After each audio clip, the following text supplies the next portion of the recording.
மல்லி. விஜய்க்கு தெரியாமல் மல்லி அந்த ஃபுட் டெலிவரியிலேயே பார்த்துட்ருக்காங்க. அந்த நேரம் பார்த்து நம்ம அரவிந்தை தேடி ராஜேஸ்வரி வராங்க. ஸோ அரவிந்த் ஒரு சவாரி போயிட்டு வந்து நிற்கும்போது ராஜேஸ்வரி அரவிந்தை பார்த்துட்டு, எங்கேப்பா அரவிந்த், என்ன பண்ணுறீங்க அப்படின்னு கேட்க, இங்கே பாருங்கள் மேடம், நான் என்ன பண்ண, உங்களுக்கு என்ன பிரச்சனை, நான் ஒருத்தரை பார்க்க தான் வெயிட் பண்ணிட்டுருக்கேன், ஏன் உங்களுக்கு என்ன பிரச்சனை அப்படின்னு கேட்க, இல்லை அரவிந்த் சும்மா தான் கேட்டேன் அப்படின்னு சொல்லி ராஜி தான் கார் எடுத்துகிட்டு கிளம்புறாங்க. அரவிந்த் நின்றுட்டு இருக்கும்போது ஒரு ஃபினான்ஷியர் வந்து அரவிந்த்கிட்ட பேசுகிறாரு. அதை ராஜி சைடு மிரரில் பார்க்குறாங்க. அந்த ஃபினான்ஷியர் ஏற்கனவே ராஜிக்கு தெரிஞ்சவர் தான். உடனே அரவிந்த் பேசிட்டு போனதுக்கப்புறமா ராஜேஸ்வரி அந்த ஃபினான்ஸருக்கு கால் பண்ணுறாங்க. அவரும் அட்டன் பண்ணி, சொல்லுங்கள் மேடம் அப்படின்னு பேசும்போது, நீங்கள் இப்போ ஒருத்தவன்ட்டு பேசிட்டு இருந்தீங்களா ரோட்டில் நின்று அரவிந்த் சொல்லி, அவனுக்கு உங்களுக்கு என்ன டீலிங் நான் தெரிஞ்சுக்கலாமா அப்படின்னு கேட்க, ஏன் மேடம் என்னாச்சு, சும்மா சொல்லுங்களேன். இல்லை மேடம், நான் அவனுக்கு கார் வாங்க பணம் கொடுத்துருந்தேன், அவனுடைய ஆர்சி புல்லாக என்கிட்ட தான் இருக்குது. இப்போ யாருக்காகவோ பிஸ்னஸ் பண்ணணுமா, அதுக்காக கொஞ்சம் பணம் தேவைப்படுது, நீங்கள் இந்த காரை நீங்களே வச்சுக்கிட்டு எனக்கு கொஞ்சம் பணம் மட்டும் கொடுத்து உதவி பண்ண முடியுமா அப்படின்னு கேட்டான். அப்படியா, நீங்கள் என்ன சொன்னீங்க? இல்லை இப்போதைக்கு என்கிட்ட பணம் இல்லை, நான் பார்த்துட்டு சொல்கிறேன்னு சொல்லிட்டேன் அப்படின்னு சொன்னேன். மேடம் அப்படிங்களா ஃபினான்ஷியர், சரி ஓகே, அவங்களுக்கு ஏற்கனவே பணம் தரணும்னு சொன்னீங்களே, எவ்வளோ தரணும் அவன்? எனக்கு இன்னும் ஒரு 5 லட்ச ரூபா பணம் தர வேண்டியிருக்கு மேடம் அவன் அப்படின்னு சொல்லவும், ஓ அப்படியா, சரி ஓகே, அந்த 5 லட்சம் பணத்தை நான் தரேன், நீங்கள் என்னுடைய ஆர்சி புக்கை என்கிட்ட கொடுத்துருங்க, மீதி நான் அவன்கிட்ட பேசிக்கிறேன். நீங்கள் என்ன பண்ணுறீங்க, இது மாதிரி எனக்கு அர்ஜென்ட்டாக பணம் தேவைப்படுச்சு, அதனால நான் ஒருத்தர்கிட்ட பணம் வாங்கிட்டேன், நீ அவங்கள பார்த்து மீட் பண்ணி பணத்தை இனிமேல் அவங்கள்ட்ட கொடுத்துருப்பான்னு சொல்லிட்டு என் அட்ரஸை கொடுத்துருங்க அப்படின்னு ராஜி சொல்கிறாங்க. ஃபினான்ஷியர் ஒன்று, சரிங்க மேடம், எனக்கு தேவை பணம், அவ்வளோதான், பரவாயில்ல, யார் கொடுத்தா என்ன அப்படின்னு ஃபினான்ஷியர் பணத்தை வாங்கிட்டு சொன்ன மாதிரியே அரவிந்த் சொல்லிடுறாரு. அரவிந்த் உடனே, ஏன் சார் இப்படி அவசரப்பட்டீங்க, நான் தான் பணம் தரேன்னு சொன்னல, அதுக்குள்ளே ஏன் சார் மாற்றி விட்டீங்க? இல்லைப்பா, அவங்க எனக்கு தெரிஞ்சவங்க தான், அதெல்லாம் மாற்றி விட்டேன், நீ அவங்கள பார்த்துக்கிறதுக்கப்புறம் அப்படின்னு சொல்லிட்டு ஃபோன் வச்சிடறான். அரவிந்த் உடனே அந்த அட்ரஸ்க்கு போகிறாங்க. பார்த்தா அந்த அட்ரஸ் நம்ம ராஜி உட்காந்துருக்காங்க. ராஜியை பார்த்து அரவிந்த் செம்ம ஷாக்காக வர்றாரு. மேடம் நீங்களா அப்படின்னு கேட்க, ஆமாம் அரவிந்த் நான் தான். சரி எப்போ பணம் தர போகிற நீனு அப்படின்னு கேட்கவும், மேடம் இல்லை மேடம், எனக்கே இப்போ சூழ்நிலை கொஞ்சம் கஷ்டமாக இருக்குது, இன்னும் 1 வருஷம் ஆகட்டும் மேடம், தரேன் மேடம், அது வரைக்கும் நான் ஒழுங்காக வட்டி கொடுத்துட்றேன் மேடம் அப்படின்னு சொல்ல, இல்லை எனக்கு வட்டிலாம் தேவையில்லை, எனக்கு இப்போ அசல் வந்தாகணும், உனக்கு 2 நாள் டைம் தரேன், அதுக்குள்ளே நீ அசலை கொடுக்கணும், இல்லைனா 2 நாள் கரெக்டாக வண்டியை தூக்கிடுவேன் அப்படின்னு சொல்ல, அறிந்தோடனே, மேடம் இந்த வண்டி வச்சாமல் படிச்சுட்ருக்கேன், உங்களுக்கு தெரியாத மேடம், ஏன் மேடம் தெரியாதவங்கள்ட்ட பண்ணுற மாதிரி என்கிட்ட பண்ணுறீங்க, ப்ளீஸ் மேடம் எனக்காக ஒரு 2 மாதம் டைம் கொடுங்க மேடம் அப்படின்னு சொல்ல, அப்படியா, இங்கே பாருங்க, 2 மாதம் என்ன, 2 நிமிஷத்தில் இந்த வண்டி நான் உனக்கு கொடுத்துட்றேன், இந்த வண்டி நீயே வச்சுக்கோ, எனக்கு நீ பணம் தர தேவையில்லை, ஆனால் அதுக்கு பதில் நீ எனக்கு ஒரு ஹெல்ப் பண்ணணும், பண்ணுறியா? சொல்லுங்கள் மேடம் என்ன பண்ணணும்? ஒன்றும் இல்லை அரவிந்த், நம்ம விஜய் இருக்கான்ல, விஜய் மல்லி 2 பேரையும் ஏதாவது சண்டையை மூட்டுவிட்டு பிரித்து விடணும், அவங்க 2 பேரும் சேர்ந்து ஒன்றா வாழக்கூடாது, அதுக்கு மட்டும் நான் சொல்கிற சில திட்டத்தை நீ பண்ணி கொடுத்தனா எனக்கு அதுக்கப்புறம் இந்த பிரச்சனை இருக்காது, மல்லி விஜய் 2 பேரும் பிரிஞ்சிருவாங்க, உன் காரும் உனக்கு கிடச்சிரும், என்ன ஓகேவா அப்படின்னு சொல்லவும், அரவிந்த் டக்குன்னு யோசிச்சுட்டு, சரி ஓகே மேடம் அப்படின்னு சொல்லிடுறாங்க. ராஜி ஒன்னே, சரி ஓகே, நாளைக்கு நான் என்ன பண்ணணும்னு சொல்கிறேன் அப்படின்னு சொல்லிட்டு கிளம்பிடுறாங்க. அரவிந்த் யோசிச்சுட்டே வந்துட்டு இருக்காரு காரில்.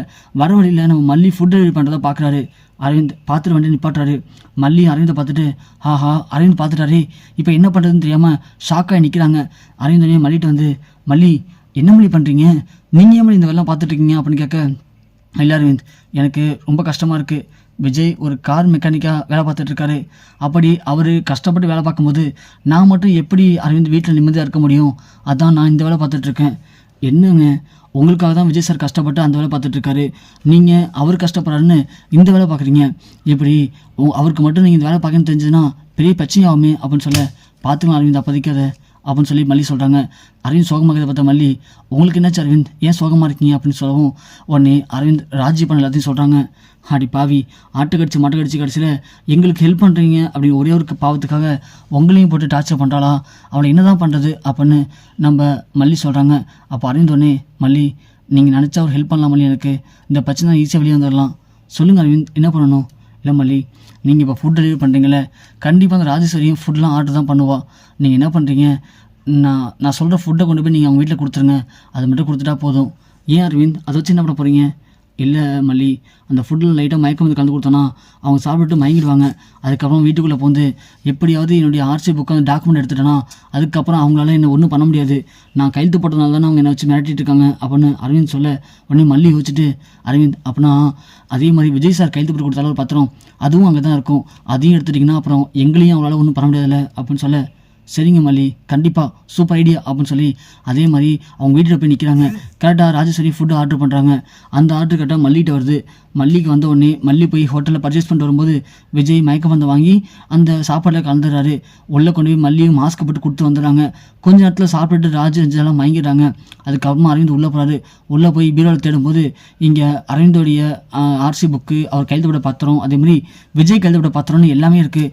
எடுத்துகிட்டு வெளியே வராங்க விஜய், நம்ம அரவிந்த் எடுத்து வந்துட்டு மல்லிகிட்ட காட்டுறாங்க. இங்கே பாருங்க மல்லி, விஜய் சார் கையெழுத்துப்பட்டது, நாங்கள் கையெழுத்துப்பட்டது எல்லாமே இருக்குது அப்படின்னு சொல்ல எல்லாத்தையும் கிழிச்சு போடுங்க அரவிந்த்.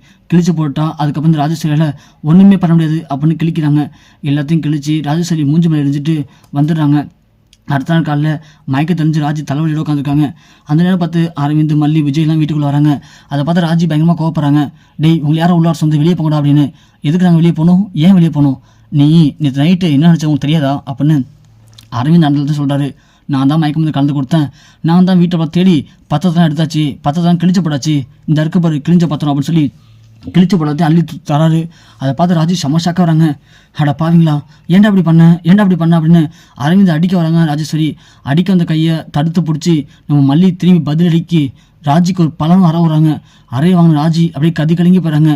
என்னடி என்ன, ஏன் உன்னால் மட்டும் ஏமாத்தணும்னு நினச்சியா? அதாண்டி, நீ எப்படி எங்களை ஏமாற்றி சொத்தெல்லாம் எழுதி வாங்கினியோ அதே மாதிரி உன்னை ஏமாற்றி இப்போது எழுதி வாங்கின பத்திரத்தில் எல்லாத்தையும் கிழிச்சு போடாச்சு. இனிமேல் இந்த சொத்து எல்லாமே விஜய்க்கு தான் சொந்தம், ஒழுங்கு மயத்தை விட்டு வெளியே போடி அப்படின்னு மல்லி ராஜி கழுத்தை பிடிச்சி வீட்டை விட்டு வெளியே தள்ளுறாங்க.